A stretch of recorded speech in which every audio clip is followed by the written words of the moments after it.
I would also just like to ask that you all consider looking at our Clay at Home website. We have a lot of other programming available.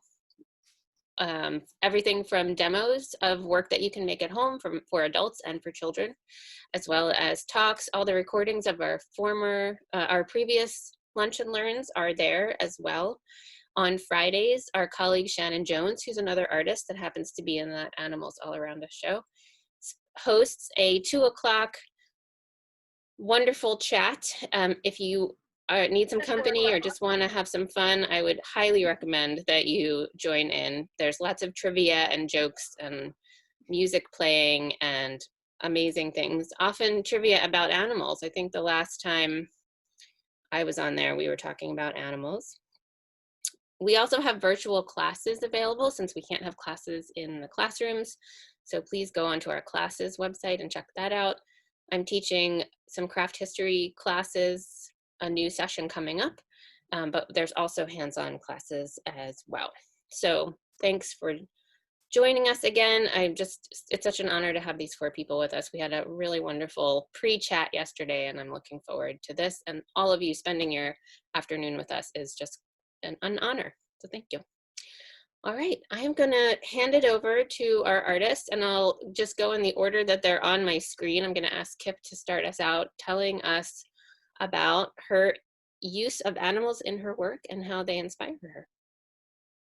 Awesome. Well, thanks so much, Jennifer, for inviting us all to be here. I am absolutely delighted to get to spend time with so many people right from my studio.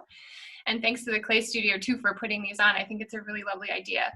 So I'm going to give you just a little bit of info about how animals kind of came into my work and a little background on who I am. So my name is Kip Oak Rangoli, and I currently live in Northfield, Minnesota, which is about 45 minutes south of Minneapolis and St. Paul. But I grew up in Anchorage, Alaska, and I lived there until I was 16 years old. And while I was in elementary school, the Exxon Valdez oil spill happened, and my elementary school class went out to the cleanup site. And as you can imagine, it was a really traumatic thing for a young kid to see, and it's really stuck with me. And I was thinking about this animal theme. That was actually the first big animal piece that I did when I got back from that trip. I painted a sea otter mural as a way to kind of think about how to process that experience that was up at my elementary school.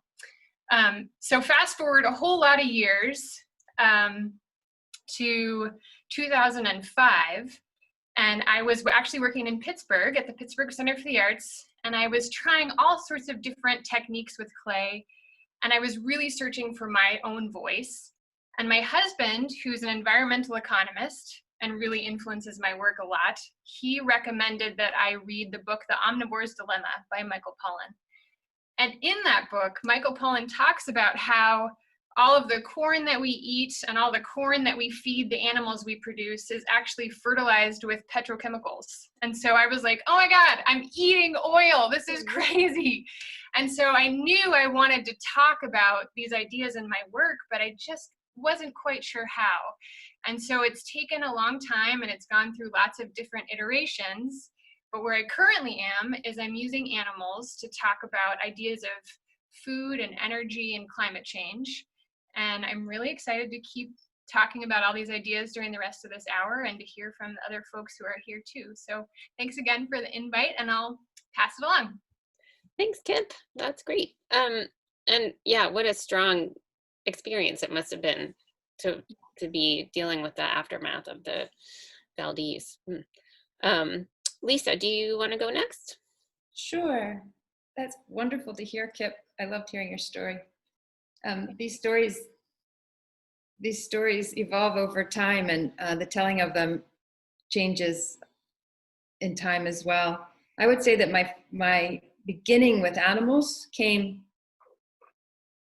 about 25 years into my practice of ceramics. I could make marks to beat the band, but I would never, ever consider myself somebody who could render an image. And I had received the privilege of a residency in Australia through NCECA in 2005. And so I took myself there with a promise. It was a great privilege to get to receive that residency, and it was a great sacrifice because my children were 8 and 5 at the time.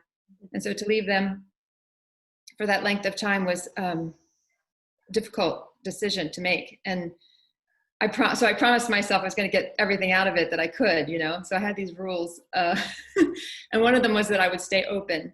I would stay open, fiercely open. And what I noticed was I was there to reinvent myself because I wasn't satisfied with what I had been making. I had been satisfied, but I could see that it was over. It had completed itself. That's a pretty harrowing moment for an artist to see this like body of work that was just effortlessly, contiguously connecting to the next thing, stop. It was like, yikes. So off I went, and I kept seeing things I wanted to draw. But I have an English degree in undergraduate school. I just didn't know anything about drawing, and was also really identified as successful as an artist. And so it was like, it took all my courage to be willing to make crap, basically. It had to get ugly before it could get good. And so it all started with a magpie that hopped into the building one day. And it's a long story, which I won't tell here, but perhaps there'll be an opportunity later. But that magpie was what started me on crows, believe it or not, which is perfect of crow because crow's very much a trickster and loves to do things in the most roundabout way. So once I realized that it was crow that I was really focused on, I started downloading images of American crow. And here comes all this lore from native peoples from Australia and North America, those two continents. And I was in Australia and I was from North America, and it was just so magical. And what did crow represent? You know, reinventing yourself. What was I there to do? Reinvent myself, you know, and not having fear in the void. There was so much fear. So about taking this step into new territory. So that's what got me started. And I drew images for the first 3 or 4 years. And then I started working in 3D because I needed to expand what I was doing to tell the stories that I was telling. Yeah. Well, thanks. Both really moments of transition that you both explained. I think that's interesting. And I just want to mention that Kip had a solo exhibition at the Clay Studio this past December, and Lisa will be having her solo exhibition in October and November of this year. So you can check out Kip's on our website and look in the future for Lisa's. Okay, so Andy is next on my Zoom screen here. Would you like to go next, Andy? Sure. Hi, everybody. So it's lovely to see all these faces.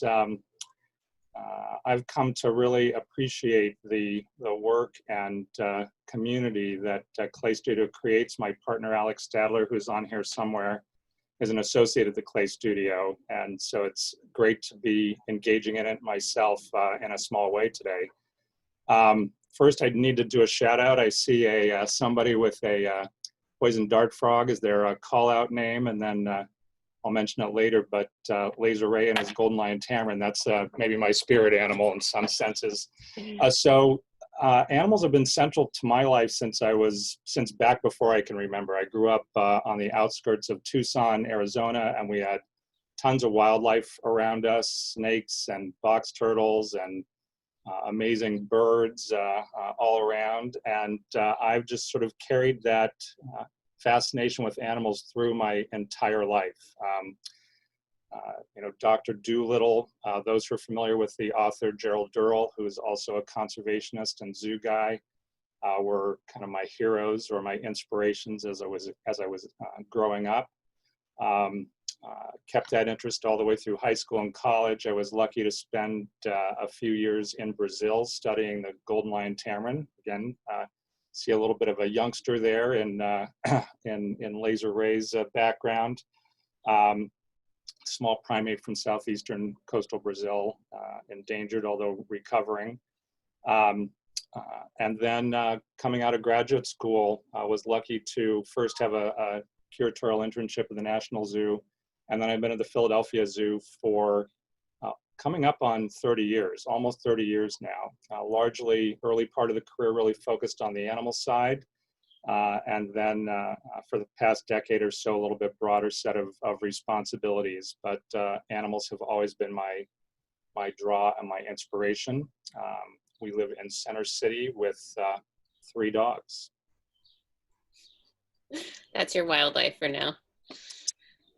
And I see that you have maybe a puppet golden lion tamarin image behind you too. So we did a collaboration with the Jim Henson Studio a few years ago, and they created endangered species puppets, led by Dee Dee the dodo, representing animals that aren't with us anymore because of human activity, but then featuring a number of other endangered species. And so yes, I've got Leo the golden lion tamarin, and if you give me just a second.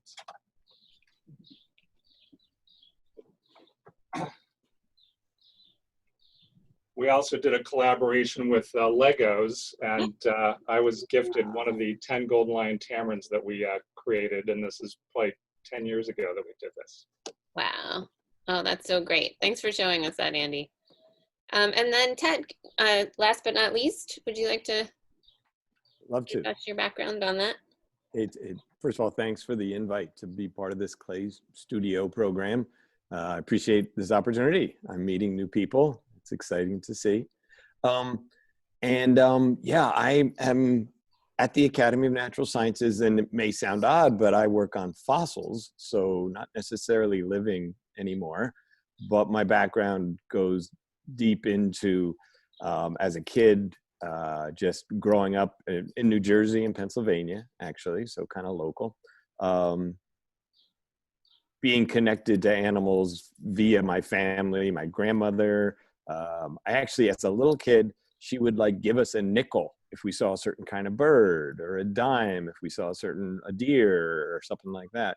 And so that was kind of motivating as a little kid. Payback. So I got interested in animals then.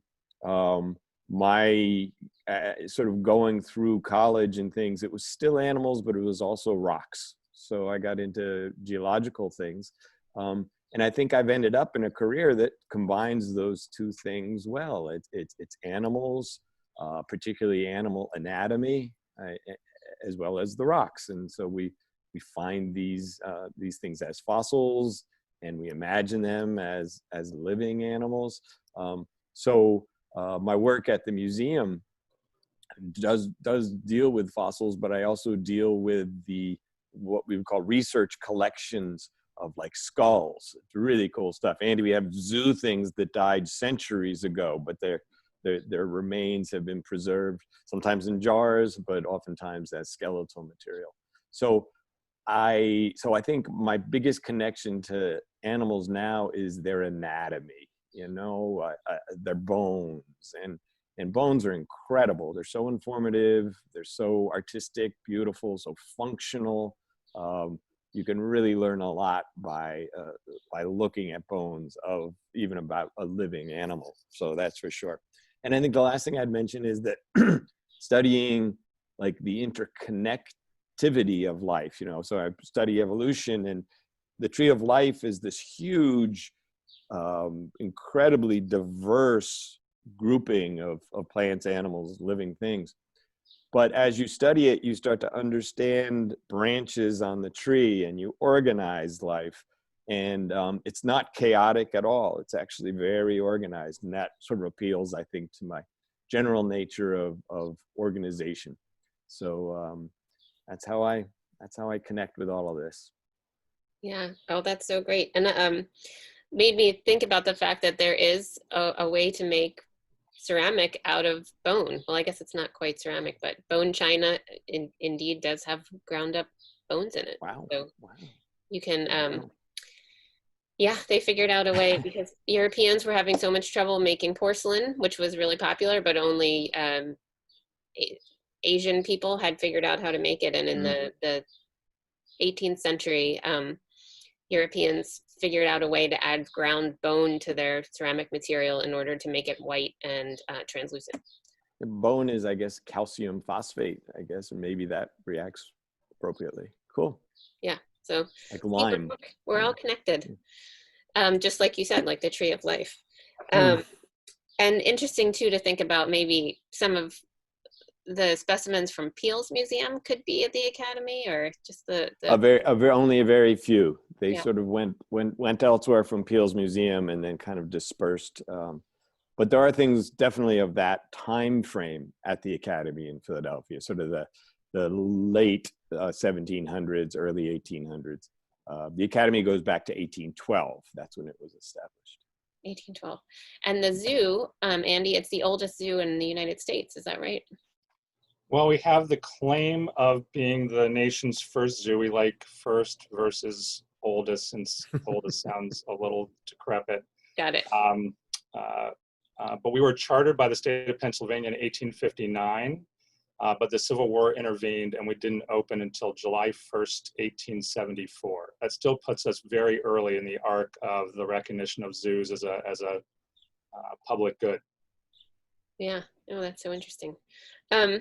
So I think next we'll do some interchange, maybe Andy and Lisa as our first pairing.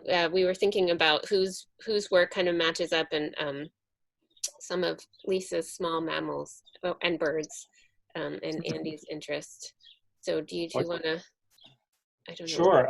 We had a little bit of an introduction yesterday, and one of the things I noticed early was the recurrence of rabbits in Lisa's work, and so I was interested to hear kind of which animals she picks and why, and what they represent, and the stories they help you to tell.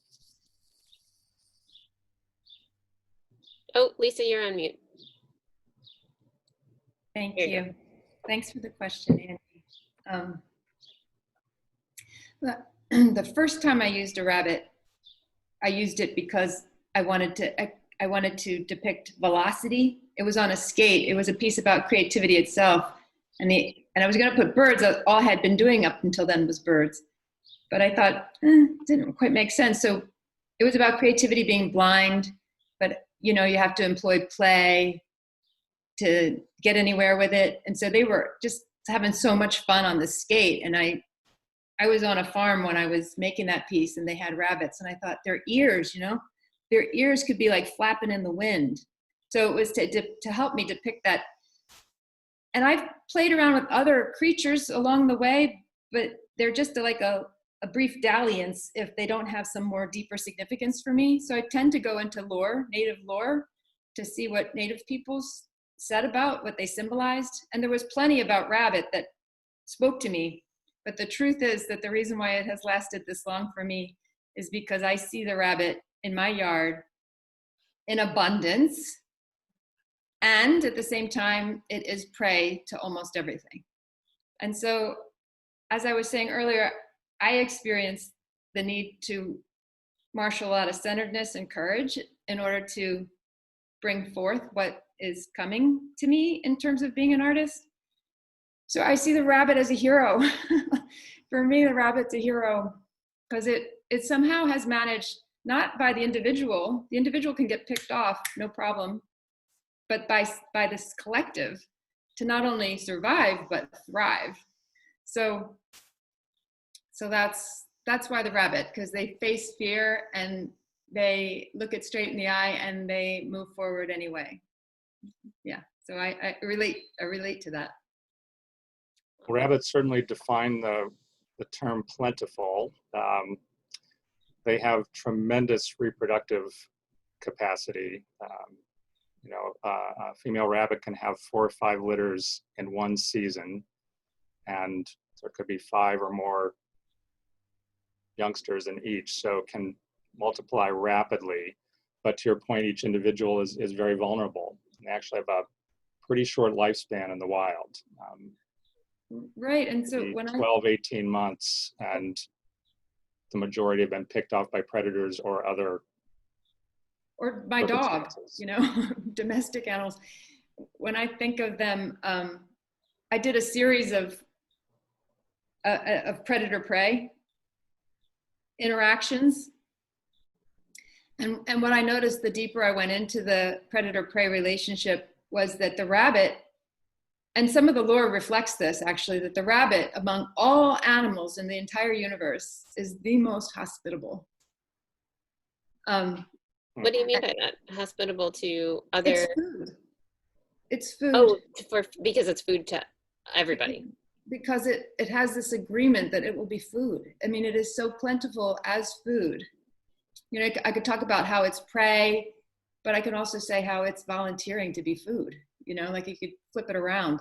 And I just find that from a service, like it's in service to keeping the cycle going. And what a privilege that is to be in service.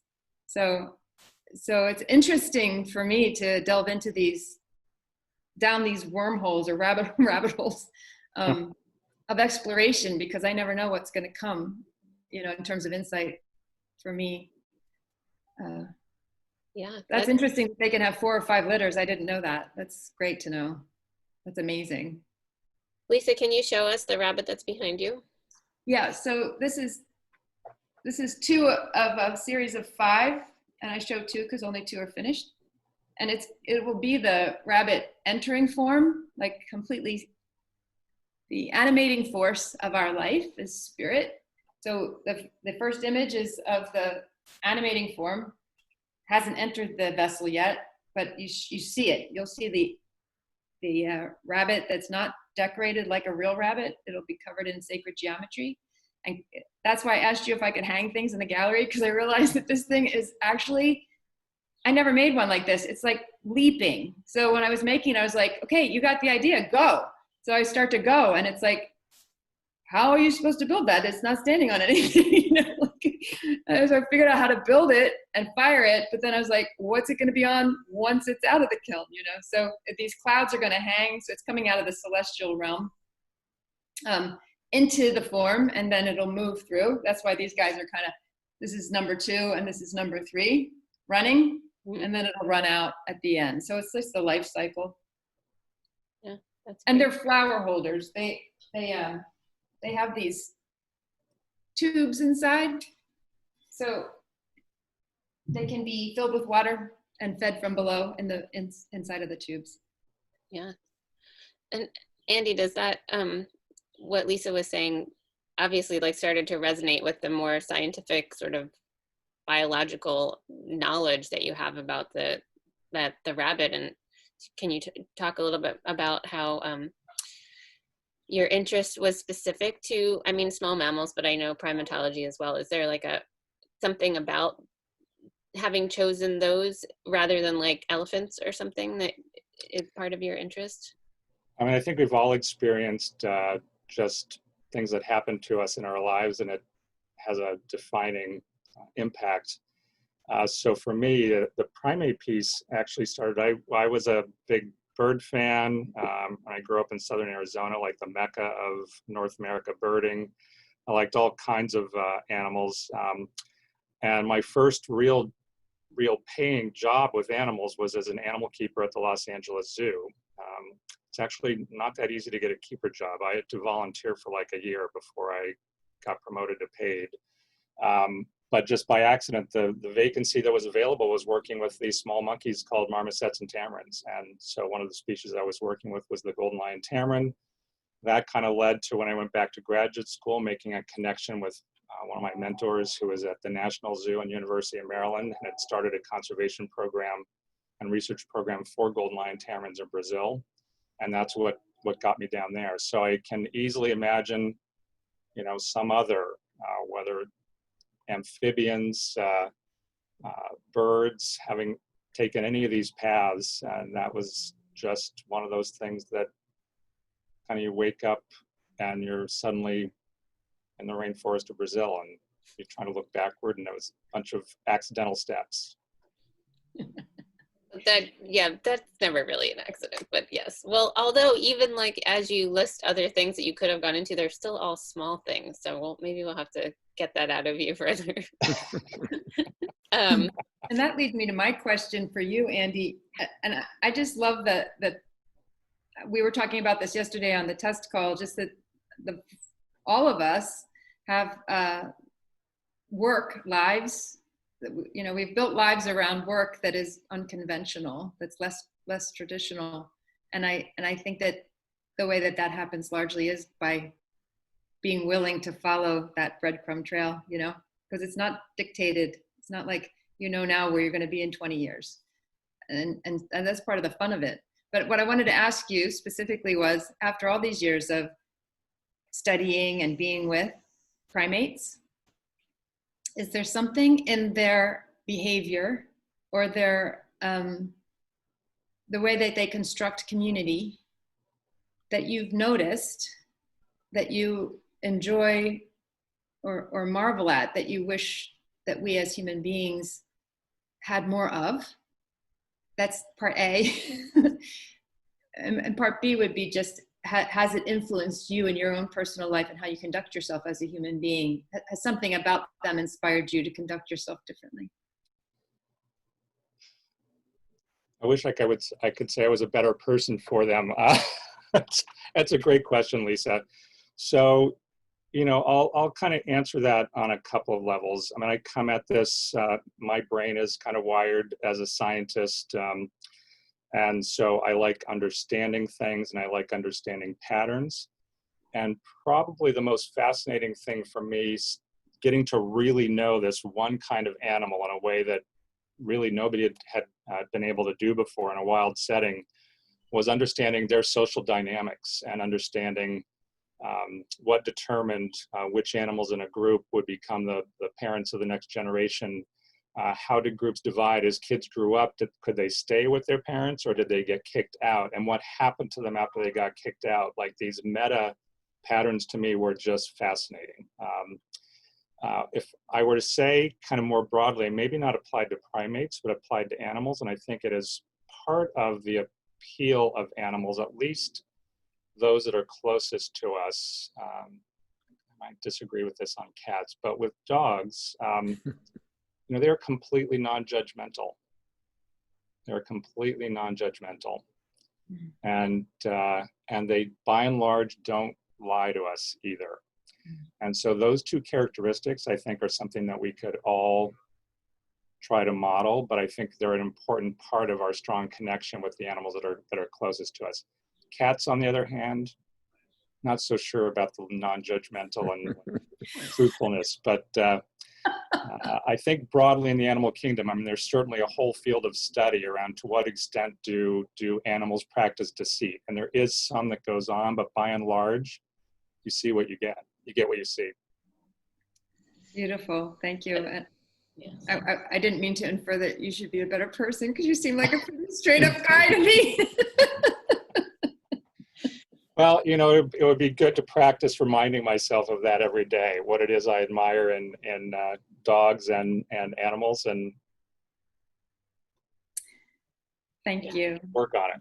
I think all of us, I mean, I'm sure all of us are learning from that tree of life, and thinking about the interconnectedness, not just the behavior of animals, but the idea that we're all connected. And I think that's why people are so interested in surrounding themselves with images of animals, and why some artists and scientists and other people have dedicated their lives to animals, because we see, you know, we see how we're connected to the earth and to everything around us. And that's pretty powerful. So I think I'm gonna thank you too, and we'll come back to you, but let's move to Kip and Ted. I know that you, Kip, had some specific questions for Ted about fossil fuels, or anything else you want to ask.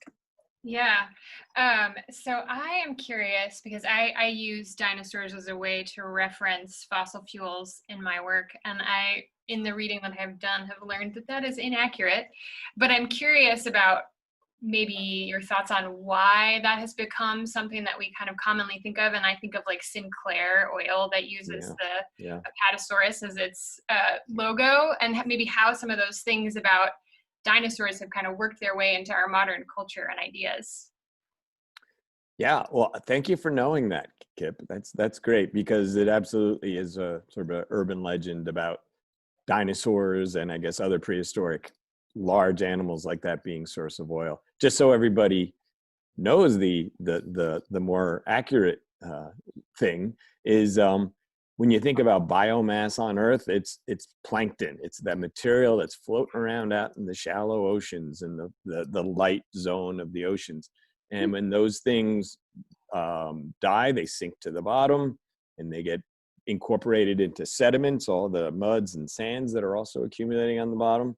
And that organic material that made up the body of these innumerable plankton are what eventually, if you put it through the right burial, temperature conditions, other sorts of conditions geologically, that's what becomes oil. So when a large terrestrial animal like dinosaurs or large mammals or anything, when they die, most of their organic material is sort of recycled immediately back into the ecosystem and the food chain, which is a beautiful thing too. And that kind of recycling of nutrients is certainly a key thing, you know, for all ecosystems. So I don't exactly know why, Kip. Dinosaurs certainly intrigue us, just because of the scale in many ways, although please remember that some dinosaurs were very small, and please remember that all those people who love birds and study birds and looking at birds perhaps right now out their window, they are direct descendants of a certain kind of dinosaur, sort of from the middle of the age of dinosaurs, these small meat-eating forms. So birds are dinosaurs. We can say that. So dinosaurs didn't go extinct. One small group of them survived and specialized for flight, and so what we see today. So anyway, I'm not sure I understand why this urban legend. It's just part of our overall fascination with large prehistoric beasts. And I got to say, even as a paleontologist, there's a lot more out there than dinosaurs. we love all kinds of fossils. I work on much older things even than dinosaurs in many cases. But the key is that everything, it's kind of like what I mentioned about that tree of life. We love to connect. We love to say, just like I mentioned about birds, wow, I understand how these groups arose. I understand what is related to what, that kind of thing. So a little bit of a sidelight there, but not sure why that story came up. If I could ask you, go ahead, follow up. Well, a follow-up that's a little bit unrelated is that I'm just curious how this time period of the pandemic has affected your ability to do fieldwork and research. Has that impacted what you're able to do and how you're moving forward? Yes and no. Sometimes it's really, I love this part of my job, which is to go do fossil collecting. And a year ago, I was in Antarctica collecting fossils, believe it or not. I go up to northern Canada. I go right on roadsides here in Pennsylvania also, all looking at very old fossil fish. But absolutely, this pandemic has, number one, closed down our research at the museum. We're not allowed in the doors of the Academy of Natural Sciences because we're not, whatever required workers right now. But that means that we can all stay home. And actually, I'm teaching right now, and that's become remote. So teaching online 2 courses, which is great to do. And that leaves me research time and other times of the year. So I'm getting my teaching out of the way. But also it's a time where a lot of scientists at our place anyway, at the Academy, are writing up their results on things. They're submitting papers, they're submitting grant proposals. It's kind of like a forced, like, get to that paperwork kind of thing, which I envy you and your studio right there, because you may actually be experiencing like less interruption and stuff. I don't know. You don't really have people bothering you because everybody's staying closer to home. So absolutely. And I can't go collecting, although as Pennsylvania is opening up, I can go out to some of our fossil sites here. I have a trip to Australia planned. It was going to be this fall. I'm going to push that a little further out. But I'm going to hopefully get out to some road cuts here in Pennsylvania as this state goes from the red to the yellow phase and even into the green phase. Very carefully, and I can definitely stay socially distant when I'm out there. Not those road cuts. Don't have people climbing over them. Anyway. Yeah. So Kip, by looking at your work and your use of animals in your work, I wouldn't have caught on to your fossil fuel connections. Your animals and the living ones and the fossil ones, and of course it's all a continuum. So I like to not think of just they're always like they're kind of looking out. They're not just decorations. They're actually kind of engaging people, I think, with the piece. They're smiling. I mean, I think that attracts people immediately. And I just wondered, like, how conscious that is, if that, and what that's supposed to communicate. That is a great question. So Jennifer has some older pieces, and when I was kind of first thinking about a lot of these ideas, I feel like I was kind of in a bit of a dark place. And so I did a lot of things with like oil rigs, and I did some stuff with like big like coal trains and like dirty diesel trucks. Wow. And I found that it was really hard for people to find a way in to connect to things. And for me, animals, I started drawing them. Actually, the first cup I had that I did, I wish I still had it. It was on one side, it was little happy cows. And then on the other side, it was like hanging sides of beef. And it was like really hard to look at. But then I realized like people would engage with the animal side in a way that they weren't engaging with my kind of darker work. And so I felt like it was a way in.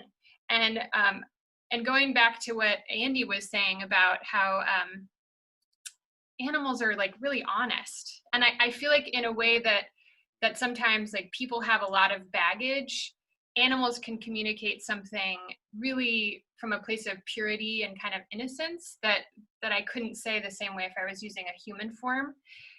So it's just really been interesting for me to think about different animals and what they can represent. And it's interesting that you're set to go to Australia. I have a piece here.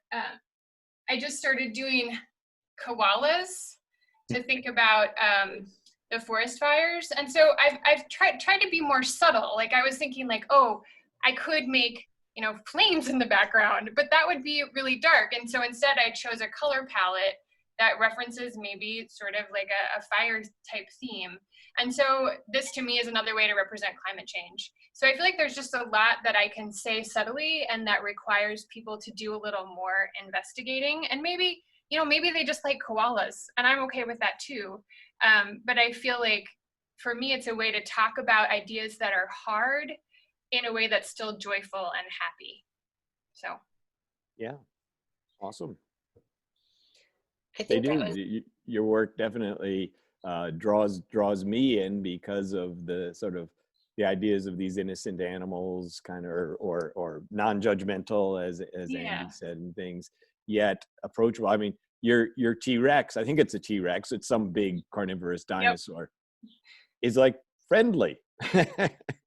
Yep. But not too many people do that. That's great. Yeah, so I know that the connection can be a little hard to see. I have another piece that might be a little hard to see that I'm really excited about. So it's a tiered stand, and it's all dinosaur themed. Let's try to hold it sideways here.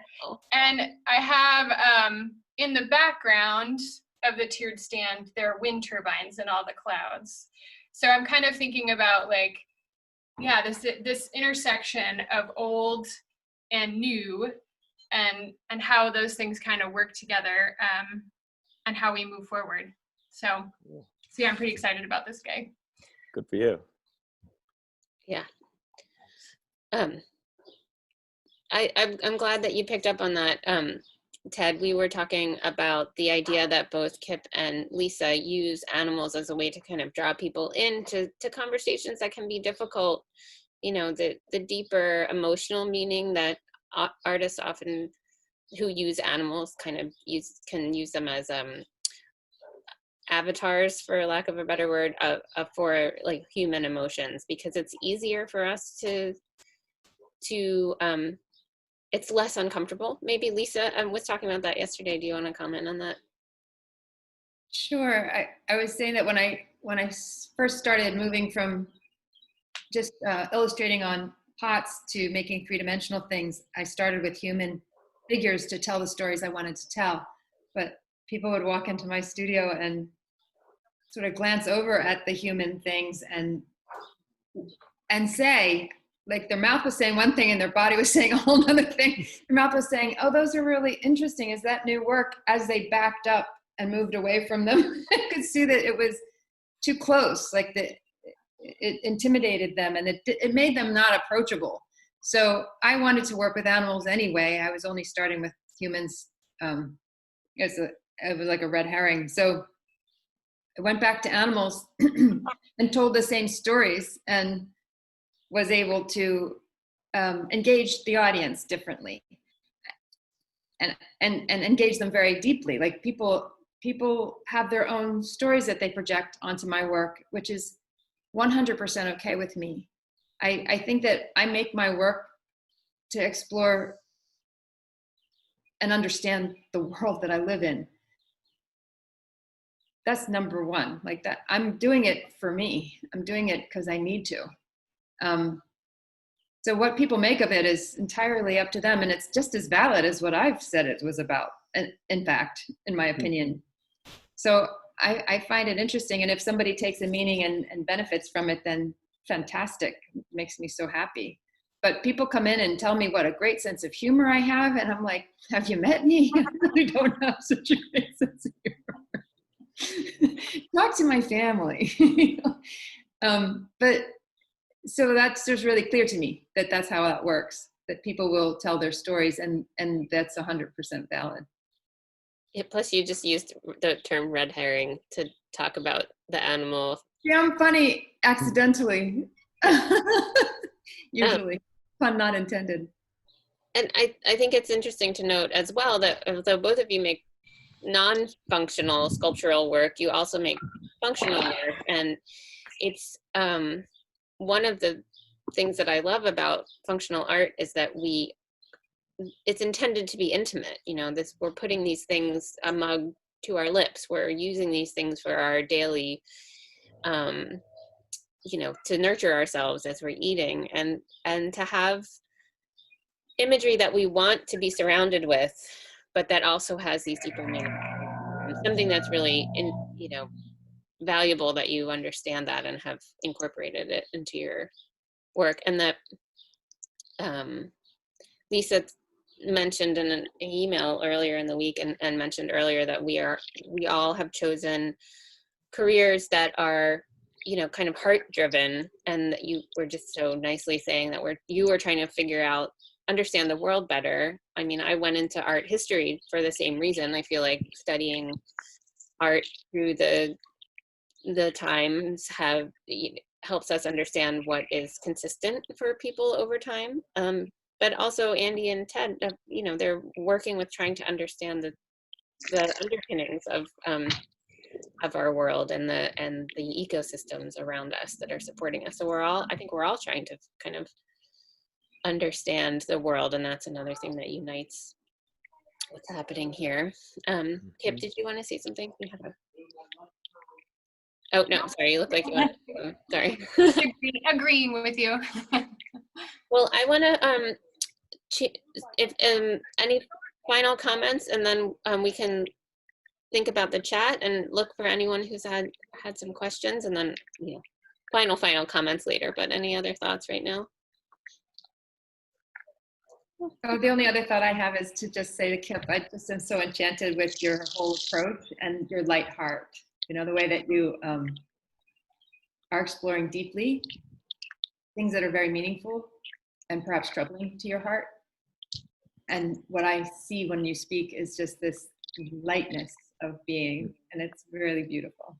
Oh, thanks. Yeah, it feels like a healthier place to be than where I've been in the past with my work, which was a little harder. This feels like a sustainable way to approach it. Yeah, emotionally sustainable for yourself. Right, exactly. Yeah. I'm going up from the bottom. Let's see. Janet asks Ted if he has any tips about where we can look for fossils locally. I was wondering that too. Wow. So Delaware Valley, not so much on the Pennsylvania side, We have older rock kind of on the Pennsylvania side. But when you get out into New Jersey, what we call the coastal plain, there are some stream beds. There's one it's up in Monmouth County, up near Freehold. It's called Big Brook, and there's a place called Big Brook Preserve, and there's a creek that washes through there that is eroding away sedimentary rock, ancient seabed from the end of the age of dinosaurs. And there's all these sharks and pieces of they were called belemnites. They're actually parts of squid counterweights. So yeah, you can with the family, you can go out and kind of spend an afternoon walking these stream beds and on these gravel bars picking up prehistoric life. It's pretty great. That's great. I wrote that down. Big Brook Preserve. Big Okay. Brook Preserve. And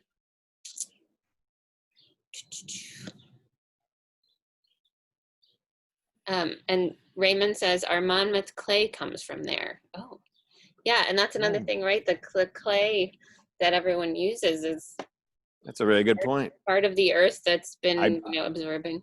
Yeah, and you know, the clay being so fine grained is the kind of sediment that settles out very slowly. So it often happens. It's also often like in the deeper sea or quiet lake settings where clay will settle down and create deposits that then become useful for artwork. Yeah. We had, let's see, just looking through the chat.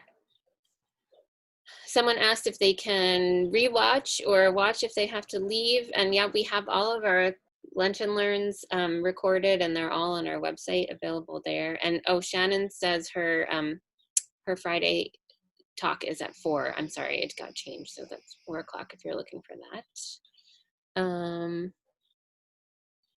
I have some people who are just interested and happy to be. Lots of the chat is just people saying hi and thanks for doing this. I don't see a lot of questions. I guess, oh, Raymond said fossil fuel, the term, I guess, but that was part of the kind of misconception, right? Yeah, like, it was that question, yes. Yeah. Yeah, well, if anyone else has questions or just wants to chat, you can unmute yourself and do it in person or throw some other things in the chat while we I was going to mention, just ask Kip, one of my favorite pieces is the, I think it's a 3-toed sloth. What does the sloth, how does the sloth speak to you? The sloths for me are about how slow we are to make changes. Wow. So that's what I'm thinking about when I'm utilizing them.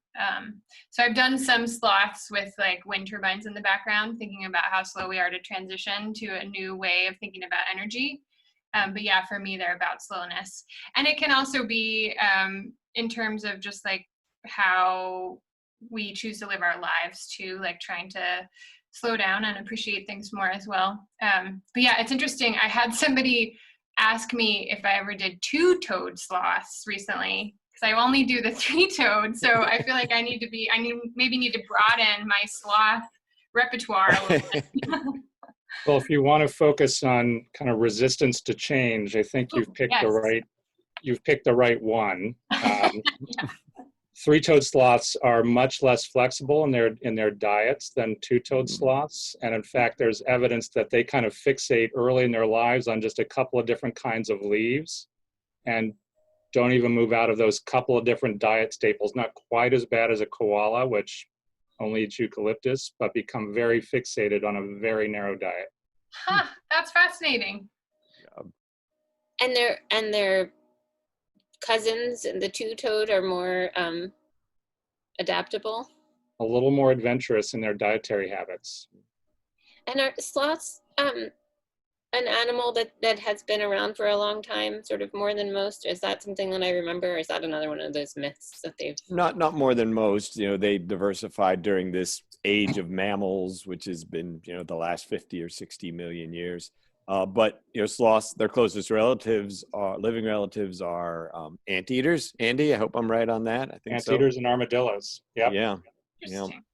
And it turns out that there was this huge diversity of sloths in the past, including just 10, 20,000 years ago around here, we had giant ground sloths that lived in the Delaware Valley.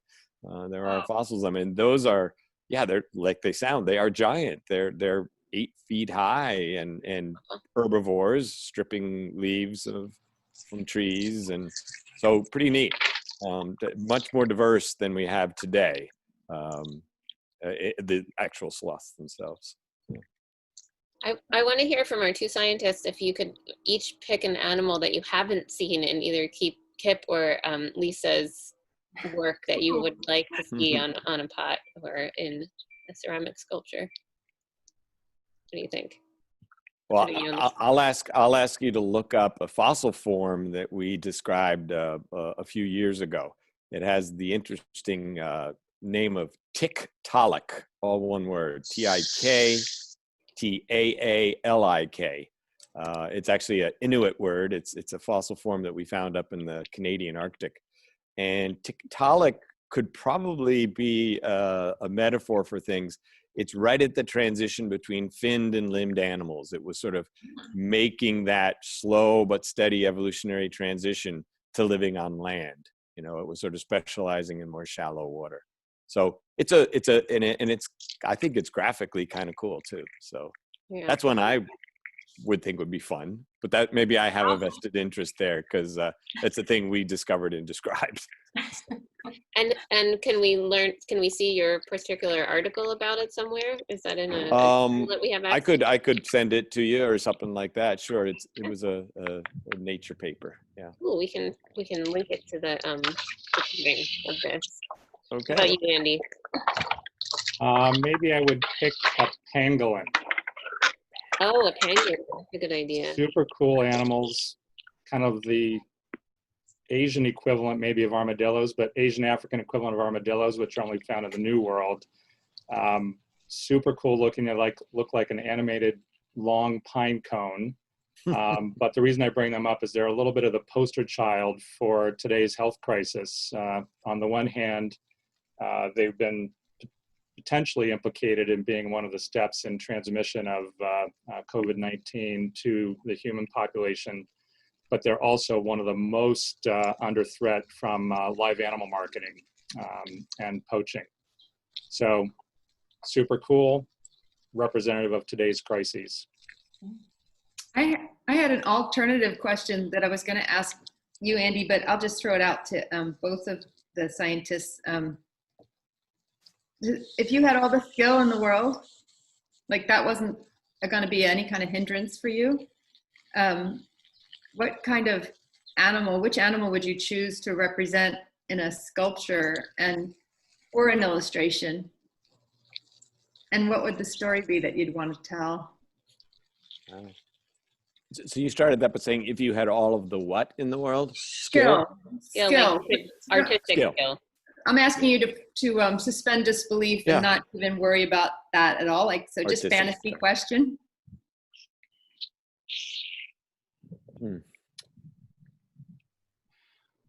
It's a really good question. Yeah. So I didn't ask it because I thought it was really kind of like putting you on the spot. So I'm just asking it now at the end for fun in case there was anything, but I don't really expect you to know what you would make. It would be like the beginning of a thought process, you know? Yeah. Well, maybe animals can represent so many different aspects of our, which ones are more like us and are a metaphor for humans, which ones are more of a metaphor for the earth, which ones are a metaphor for human impacts on earth. It's so many different ways to look at that. And I think I would tend towards something that is, again, with skill not being the problem, which of course it would be. I'm like stick figure level artist. I think it'd be one of the ones that most expresses physical dynamism. If you could convey that, if I could convey that into something I could create. So, you know, a big cat or a swimming otter or a swinging gibbon. I think it would be the fascination of the physical capability and dynamism that would probably be a starting point. Cool. So great. Yeah, and you just made me think that I love marine mammals, so the whale dolphin grouping of things, and when you see how well they have adapted to their ecosystem, their environment, and things, it's a marvel, and it represents the power of evolution, I guess. That these things, which by the way have terrestrial ancestors only tens of millions of years ago, you have these incredibly dynamic, sleek, well-adapted forms, like just a simple bottlenose dolphin is just a remarkable animal. Yeah, so the story of adaptation sounds like it's one that would sustain your interest. I think that makes me think about a wish that I have for humanity, that we could better adapt ourselves, socially at least, or culturally, to live more seamlessly in our world. But again, like, that's kind of why I think I love art, and thinking about art and community, because I feel like it is a way that we have learned to adapt ourselves and to sort of move through the world in a positive way, and to channel our humanity and to share it with others. It is an incredible adaptation that really inspires me every day. And I'm so proud and honored to be able to work at the Clay Studio, which is a microcosm of that community and the support that my colleagues give to each other, and our the circles of students and associates and residents and interns that we have. And then our ability to invite people in for free to look at art any day, usually. It's such a privilege to be part of that human adaptation, I think, which extends to the four of you. And again, my sincere thanks and deep gratitude for you spending your time and to have these really thoughtful and wonderful conversations with us. The more than 70 people that were on the call with us today. And I'm getting a little bit more bold in being able to say to everyone on the call, this is a love that we are able to, and a passion that we're able to share this with you. But of course, the Clay Studio, like many other places, is struggling in terms of finding new ways to create income so that we can continue to move forward. So if you enjoyed our talk today and feel like it, I've put a link to donate to the Clay Studio. Even $5 definitely helps. I would also encourage you to go to the zoo and the Academy's website and donate to them as well, because they are also just doing such important work that we can see. And without visitors, it's really difficult. So thank you again to the four of you and to all the guests who joined us. Any final words, anyone? Okay, well, it was great to be able to spend the time. It was a great meeting everybody, and it was such an opportunity to be part of Clay Studio. thank you, we appreciate it. Thank you all. Really fun. Thank you. Thank you, Jennifer, for thinking of it, and for the Clay Studio's love in the world and in the community. It matters to me big time. So, mwah. Thank you. Thanks, everybody. Okay, It was great. Thank you. Thanks. Don't forget to join us next week. And Thank you. I'll stay on for a minute if anyone. Bye, Lisa. Thanks, everybody. Have a great day. Thanks. Bye. Bye. Bye. Bye, everybody. Thank you, Jen. I like to watch people as they go.